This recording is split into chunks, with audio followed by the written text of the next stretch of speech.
Hi everyone, quick announcement from me straight up this week. I want to let you know that I will be at Town Hall House in Sydney for the City of Sydney Council, speaking on Tuesday the 23rd of July for Council's Smart Green Apartments program.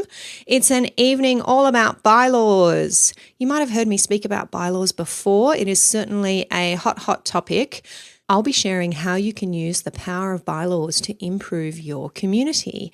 And I've got a few updates about harsh, unconscionable or oppressive bylaws under our New South Wales legislation. We've had a few cases come out of our tribunal, which I'd really like to talk through with you. This is a free event put on by City of Sydney Council. Spaces are limited. You want to head over to yourstrataproperty.com.au/live. We've got about 90 minutes set aside for the night. Lots of time for Q&A, as you know I like to do. Come along, bring your burning strata question. I would love to see you, love to meet you in person. Tuesday, the 23rd of July. We're kicking things off at around 6 p.m. and just make sure you are registered.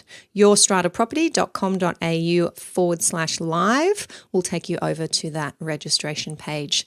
Looking forward to it. Jumping in now to this week's episode with the lovely Reena van Alst. Enjoy. Welcome to Your Strata Property, the podcast for property owners looking for reliable, accurate, and bite-sized information from an experienced and authoritative source. To access previous episodes and useful strata tips, go to www.yourstrataproperty.com.au.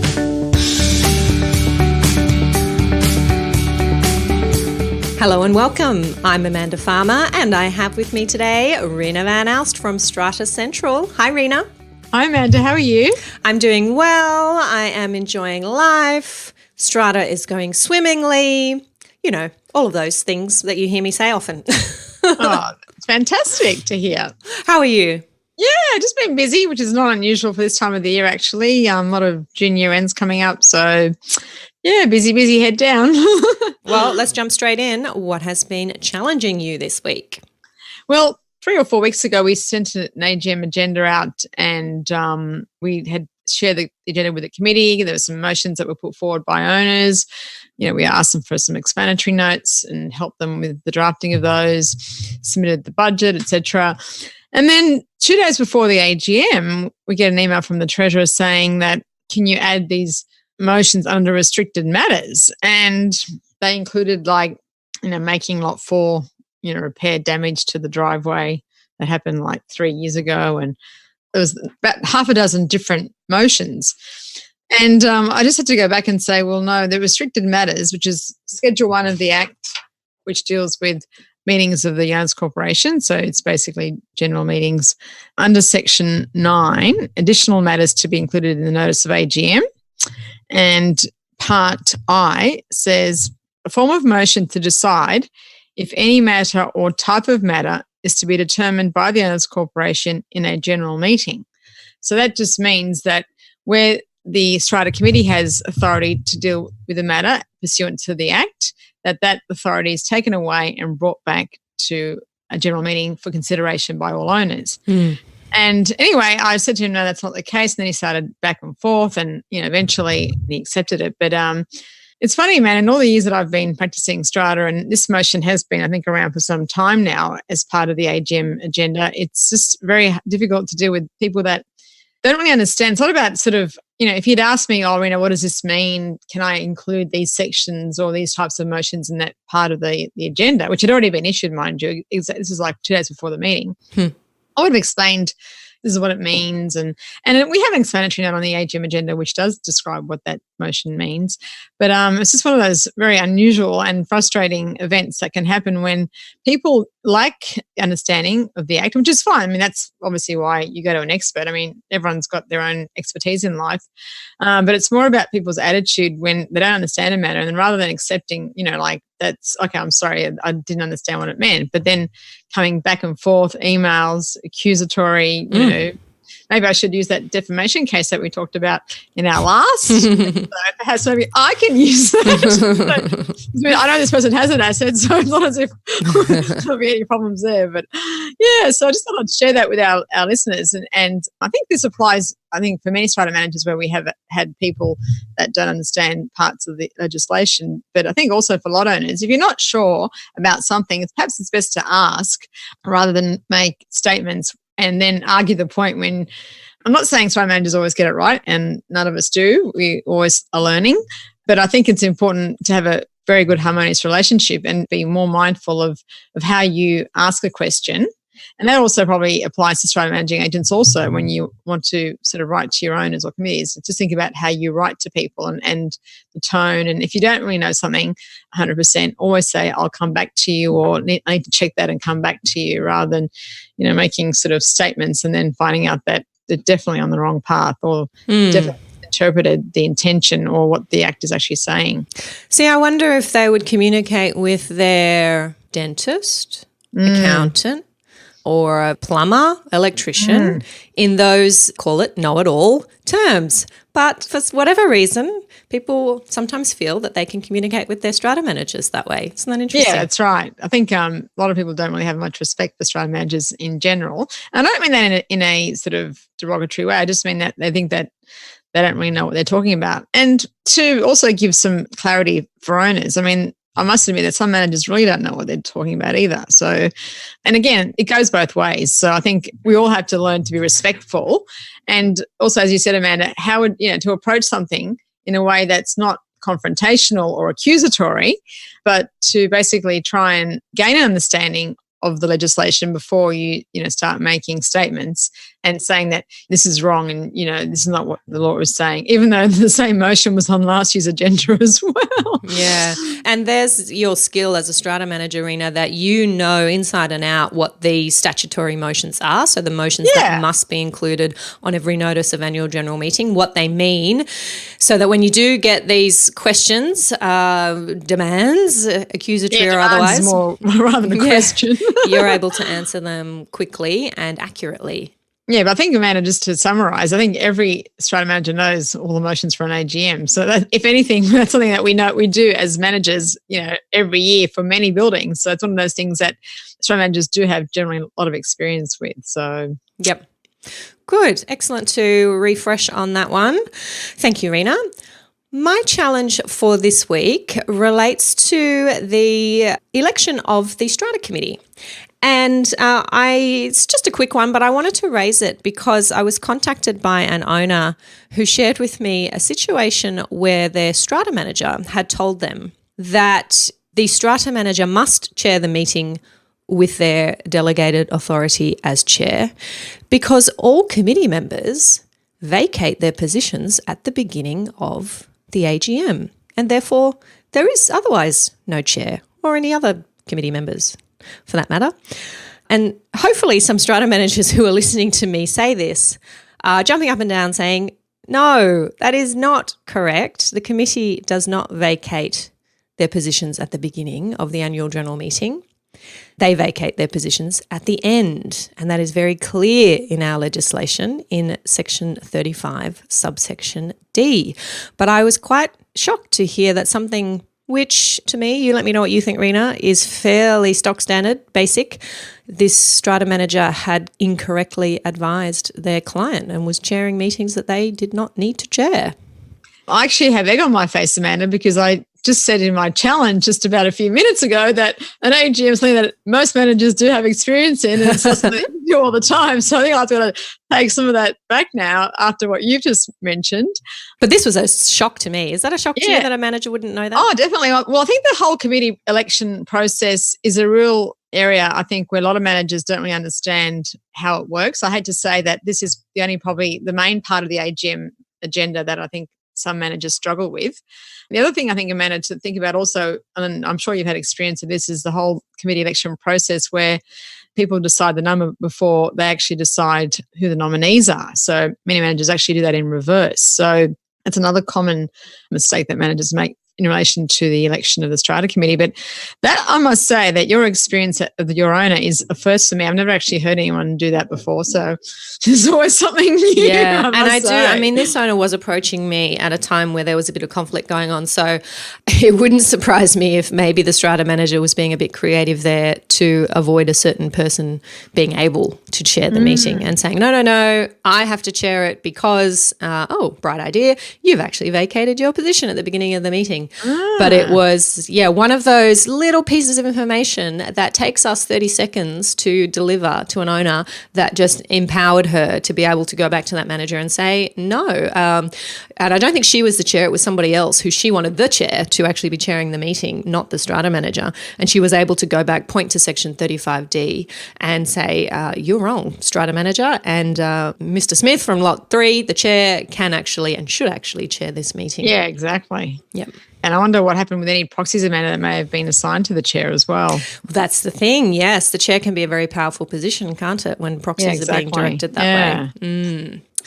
Okay, over to your win for this week, Reena. This was a pretty good one, I think, for us this week, Amanda. We had a general meeting where two owners had just by chance submitted renovations for bathrooms, and we obviously advised them that they needed to have a bylaw drafted for this because of the waterproofing factor with the bathroom renovation. And we gave them a number of lawyers to get proposals from. They happened to go with the cheapest lawyer, who is a strata lawyer. And then when the bylaw came back, we were a bit surprised at the lack of clauses relating to the indemnification for the owners corporation in relation to any damage to common property as a result of the renovation. But unfortunately, I mean, it's obviously not our job to advise unless the committee had asked us about the bylaws and what we thought. I mean, not that I would give advice per se in terms of anything that's formal, but I could at least advise them that other bylaws that we have usually have more indemnification clauses than what's been presented. And the other issue was because we also recommended the lawyer was a bit of an issue for us too, to say, oh my God, what rubbish is this? I didn't say rubbish, but in one case, it didn't even refer to the plans. And I said to them, well, you need to basically annex the plan. I said, there's no way the owner's going to approve it if you don't have a reference to the plans. And the lawyer said to me, oh, but why are you doing that? I said, because I said, trust me, I know how the owners are. And if you don't, the more detail you give about the renovation, the more chance there will be of passing it. Yep. I didn't want to refer to the indemnification issues anyway. So that wasn't really my place. It was more to do with just making sure that the plans reflected the work. And as we had expected, when we went to the meeting, that the owners were not happy with the clauses, and it was lucky that there was an owner there who's a lawyer as well, and we had some clauses from other bylaws that were drafted that we were able to help those owners with their consent, because obviously they were at the meeting, allow a few amendment clauses to be added so that they could actually have their bylaws passed and they could actually start doing their bathroom renovations, which, as you said, Amanda, before, people think they could get it done straight away, and it's like, no, secretary's got to call a meeting, or the committee has to call the secretaries away, and the whole thing of getting process. It's just long-winded. But at the end of the day, you realise when it comes to bathrooms especially, so many things can go wrong with water penetration, inadequate waterproofing, damage. So it was really important that I think the bylaws were passed, and they were passed in a more balanced way, giving both parties sort of rights in terms of any future issues that may arise. Yep, and excellent that you were able to resolve that in the meeting by proposing an amendment to the motion and that you had people there who were able to assist with that. The race to the bottom when it comes to the pricing on bylaws is very concerning to me, and I suppose it happens because there's a high demand for bylaws from strata managers, from buildings, from lot owners. There still are relatively few strata lawyers who know what they're doing in this space, and often these documents need to be turned over quickly because the owner's requesting them quickly. The strata manager said, I need it this afternoon for an agenda that's going out. There is a danger there that templates are being picked up, precedents are being used that are not properly considered, that are not properly filled out, and there isn't regard to the specific work that's being done by the lot owner.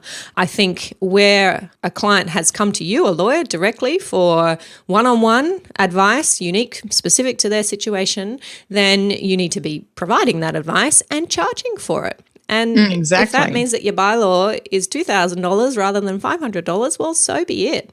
Exactly, Amanda. It's funny because you should mention that about people wanting to like sort of reuse other people's bylaws. We had a case in a building where someone had undertaken some work and we said, they shouldn't have done that. It was a bathroom renovation as well.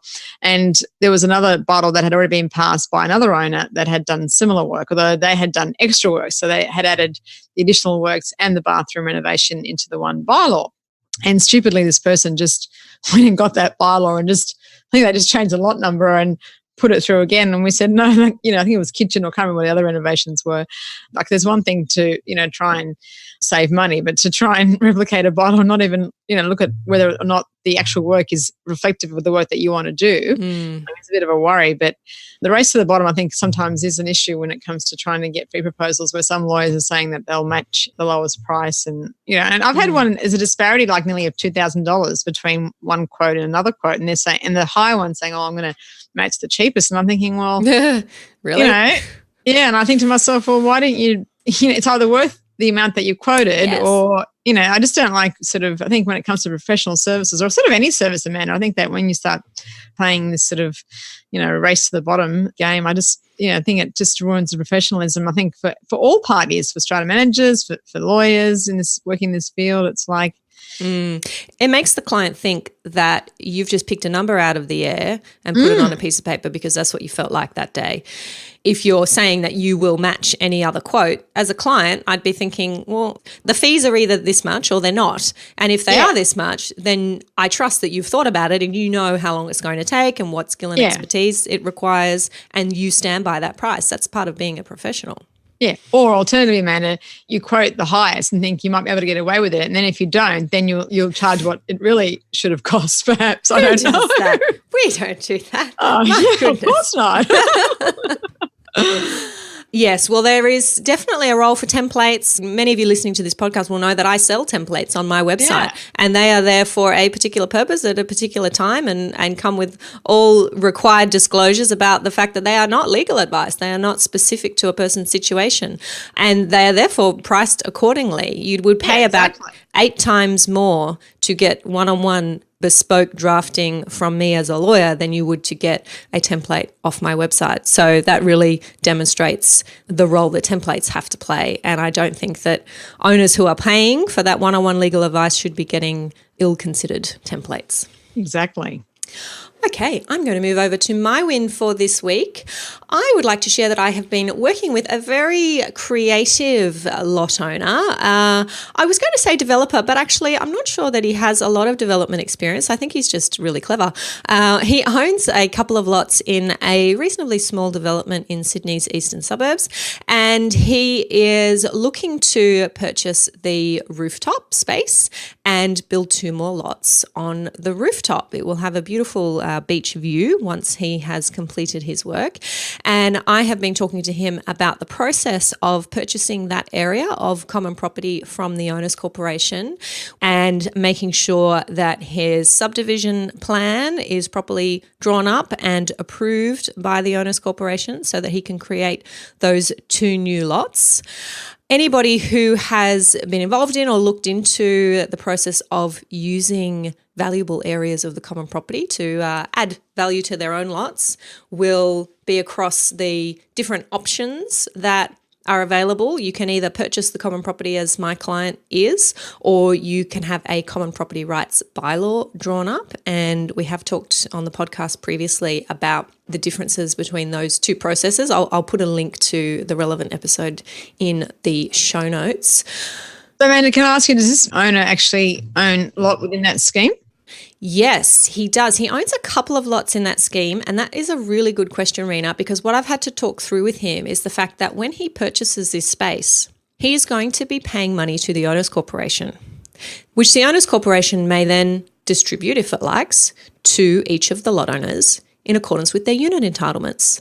Now, of course, he is a lot owner. So he is actually going to receive part of the purchase price. It will be coming back to him. Yes. Wow, that's an interesting concept. Yes. And it's not something I can say I have come across before, at least not to this extent where he actually owns a couple of lots and it's a small scheme. So when he's doing his figures and he's discussing with owners just as a preliminary discussion, what the purchase price is and how much they will be looking to get, he's having to make very clear that as an owner himself, he is also going to get some money back.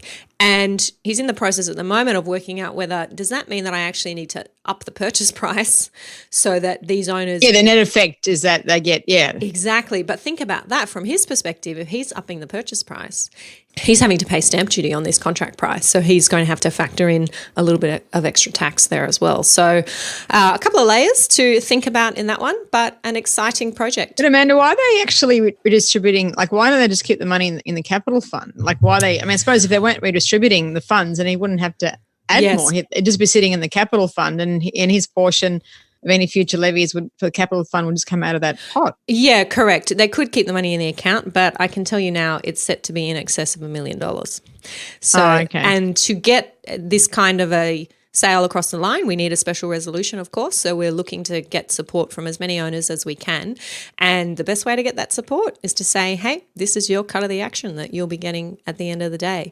So I think it's unlikely that the Owners Corporation, it doesn't need to. It's a small building. It doesn't have that level of expenditure. It doesn't have a huge project coming up or a fire order or anything like that.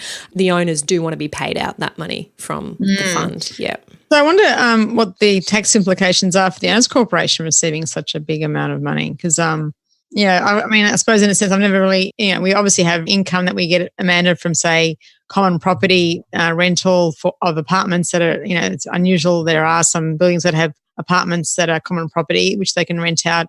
And obviously the tower income from leases of communications towers on roofs. But having that income come back in where it's not actually sitting in the capital fund, but it's actually being received by individual owners. I wonder what the tax treatment with that. I'm sure that's obviously an issue that has to be thought about by the Owners Corporation in terms of tax advice too. Yep, absolutely. And a good reminder to owners corporations who are engaging in those processes or involved in those kinds of contracts to make sure that they are getting that advice and that their strata manager is recommending that they get that advice. Yep, definitely.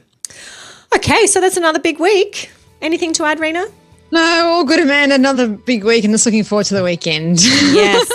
Enjoy, and I will catch you here next time. Bye. Thank you for listening to Your Strata Property, the podcast which consistently delivers to property owners reliable and accurate information about their strata property. You can access all the information below this episode via the show notes at www.yourstrataproperty.com.au. You can also ask questions in the comments section, which Amanda will answer in her upcoming episodes. How can Amanda help you today?